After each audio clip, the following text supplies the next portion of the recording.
स्वागत है। आज हम रिश्तों की कह सकते हैं उलझी हुई दुनिया को थोड़ा समझने की कोशिश करेंगे। हाँ। हमारे पास जे शेट्टी के पॉडकास्ट से कुछ दिलचस्प बातें हैं, रिलेशनशिप कोच मैथ्यू हसी के साथ उनकी बातचीत से। हाँ, मैथ्यू हसी, रिश्तों पर उनकी पकड़ काफी अच्छी मानी जाती है। बिल्कुल। और हमारा आज का मकसद है कि इस पूरी बातचीत से आजकल के रिश्तों के लिए कुछ जरूरी सबक निकालें, जैसे कि सच्ची शांति कैसे मिले, ये जो दिखावा होता है उससे कैसे बचें, और मतलब गहरे कनेक्शन कैसे बनाएं। जरूरी मुद्दे हैं ये सारे। तो चलिए शुरू करते हैं। हंसी एक बहुत ही इंटरेस्टिंग बात से शुरू करते हैं कि कैसे समय के साथ रिश्तों में हमारी जो प्राथमिकताएं हैं वो बदल जाती हैं। पहले शायद हम क्या कहते हैं रोमांच ढूंढते हैं या किसी रिश्ते में हीरो बनने का मौका, है ना? हाँ, वो शुरुआती जोश होता है। पर धीरे धीरे समझ आता है कि शांति यानी कि सुकून वो ज्यादा जरूरी लगने लगता है। बिल्कुल। और यहाँ ये समझना जरूरी है कि हसी जब शांति कहते हैं तो उनका मतलब बोरियत या कुछ ना होने से नहीं है। अच्छा। हाँ, वो इसे जोड़ते हैं घर जैसा महसूस करने की भावना से। ये सिर्फ सेफ महसूस करना नहीं है, ये उससे कहीं ज्यादा गहरा है। घर जैसा महसूस करना। हाँ, क्योंकि कई बार क्या होता है, हम अनजाने में ही ड्रामा या तनाव के इतने आदी हो जाते हैं कि हमें शांति उबाऊ लगने लगती है। पर असली जुड़ाव तो वही है जहां आप सिर्फ सुरक्षित नहीं बल्कि सच में घर पर महसूस करें। सही कहा। और घर जैसा महसूस करने के लिए शायद अपनी कमजोरियां दिखाना वो जरूरी हो जाता है। यहीं पर हंसी वल्नरेबिलिटी की बात करते हैं ना। हाँ, भेद्यता, ये बहुत अहम है। पर यह आसान नहीं होता। अपनी असुरक्षाएं बताना डर लगता है। हंसी ने अपना एक अनुभव भी बताया था कि कैसे एक बार उन्होंने ऐसा किया और उन्हें अच्छी प्रतिक्रिया नहीं मिली, तो उन्हें लगा कि शायद हमेशा मजबूत दिखना ही सही है। हाँ, और ये डर बहुत लोगों में होता है, लेकिन हंसी इसी बात पर जोर देते हैं कि असली गहरे रिश्तों के लिए ये भेद्यता दिखाना जरूरी है। पर इसका मतलब ये नहीं कि आप हर किसी के सामने खुल जाएं। चाबी ये है कि इसे सही व्यक्ति के साथ साझा किया जाए, कोई ऐसा जो आपकी बात समझे, सहानुभूति रखे, ना कि उसे आपकी कमजोरी की तरह देखें। हाँ, ये बहुत जरूरी है, सही साथी चुनना। और शायद यहीं पर फिर मानक यानी स्टैंडर्ड्स की बात आ जाती है। बिल्कुल। हंसी मानकों को लेकर भी एक आम सोच को बदलते हैं।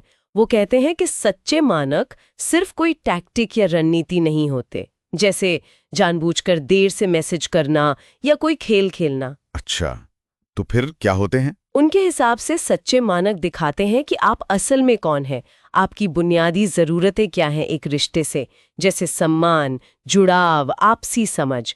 ये आपके अपने मूल्यों का आईना है, कोई दिखावा नहीं। उनकी पत्नी ऑड्रे का जो उदाहरण है वो इस बात को शायद और साफ करता है। हाँ, वो बहुत अच्छा उदाहरण है। ऑड्रे ने साफ कहा कि उन्हें ऐसा साथी चाहिए जो रिश्ते में पूरी तरह से मौजूद हो, मतलब पूरी तरह से इन्वेस्टेड हो। ये उनका स्टैंडर्ड था। लेकिन साथ ही उन्होंने ये भी कहा कि अगर आगे चलकर बात नहीं बनी तो कोई किसी को विलन नहीं मानेगा, कोई कड़वाहट नहीं होगी। हाँ, ये संतुलन कमाल का है। इससे दबाव कम हो गया पर मानक अपनी जगह ऊंचा रहा। बिल्कुल। ये उन अहंकारी मानकों से कितना अलग है जिनके बारे में हंसी चेतावनी देते हैं। हाँ, वो ईगो वाले स्टैंडर्ड्स, जैसे कि पहला मैसेज कौन करेगा या बिल कौन देगा, ये सब बाहरी चीजें हैं। सही। असली मानक तो अंदर से आते हैं। हमारी खुशी, हमारी जरूरतें, क्या हमें सम्मान मिल रहा है, क्या हम कनेक्टेड महसूस कर रहे हैं, ये सवाल ज्यादा अहम है। ये बहुत ही जरूरी फर्क है समझने के लिए। अच्छा, हंसी एक और आम सोच को भी चुनौती देते हैं जिस पर बहुत लोग यकीन करते हैं, सही व्यक्ति पर गलत समय। हाँ, ये वाला तो बहुत सुना है। इस बारे में क्या कहते हैं हंसी? देखो, हंसी का नजरिया यहाँ काफी सीधा और शायद थोड़ा सख्त भी लगे। वो कहते हैं कि सही व्यक्ति गलत समय जैसी कोई चीज होती ही नहीं। अरे, ऐसा क्यों? उनके मुताबिक किसी का सही व्यक्ति होने के लिए सिर्फ केमिस्ट्री या पर्सनालिटी का मिलना ही काफी नहीं है। वो व्यक्ति रिश्ते के लिए तैयार भी होना चाहिए। उसकी जिंदगी की दिशा और आपकी जिंदगी की दिशा में तालमेल होना भी उतना ही जरूरी है। मतलब सब कुछ मिलना चाहिए। हाँ, अगर इनमें से कोई भी चीज गायब है, अगर वो तैयार नहीं है या समय सही नहीं है, तो वो व्यक्ति उस पल में आपके लिए सही नहीं है। बस इतनी सी बात है। तो इसका मतलब ये हुआ कि हमें किसी काल्पनिक उम्मीद में नहीं फंसे रहना चाहिए कि शायद कभी सब ठीक हो जाएगा। बिल्कुल, ये सोच हमें एक तरह से रोक सकती है आगे बढ़ने से। हकीकत तो यही है कि जो व्यक्ति आपको चुन नहीं रहा या जो तैयार नहीं है, वो अभी आपके लिए सही साथी नहीं है। हमें ये देखना चाहिए कि जो रिश्ता अभी है क्या वो हमारी असल ज़रूरतों को पूरा कर रहा है या नहीं। बात तो सही है। और आखिर में हंसी डेटिंग में नेतृत्व यानी लीडरशिप लेने की बात करते हैं। ये थोड़ा अलग सा लगा मुझे। इसका क्या मतलब हुआ? हाँ, ये दिलचस्प है। इसका मतलब है कि बजाय इसके कि हम शिकायत करें कि लोग ठीक से बर्ताव नहीं कर रहे या दूसरे जैसे कम प्रयास कर रहे हैं, हम भी वैसा ही करने लगे। हाँ, हमें वो माहौल खुद बनाना चाहिए जो हम चाहते हैं। अगर आप गहरी बातचीत चाहते हैं तो सिर्फ टेक्स्टिंग के बजाय आप वॉइस नोट भेजकर शुरुआत करें। अगर आप चाहते हैं कि कोई प्लान बनाए तो इंतजार करने के बजाय आप खुद पहल करें। अच्छा, मतलब प्रोएक्टिव होना। बिल्कुल। निष्क्रिय होकर फॉलो करने के बजाय सक्रिय रूप से वो बने जो आप रिश्ते में देखना चाहते हैं। अपनी वैल्यूज के हिसाब से लीड करें। ये अच्छा नजरिया है। तो अगर हम पूरी बातचीत को समेटें तो मुख्य बातें ये निकलती हैं।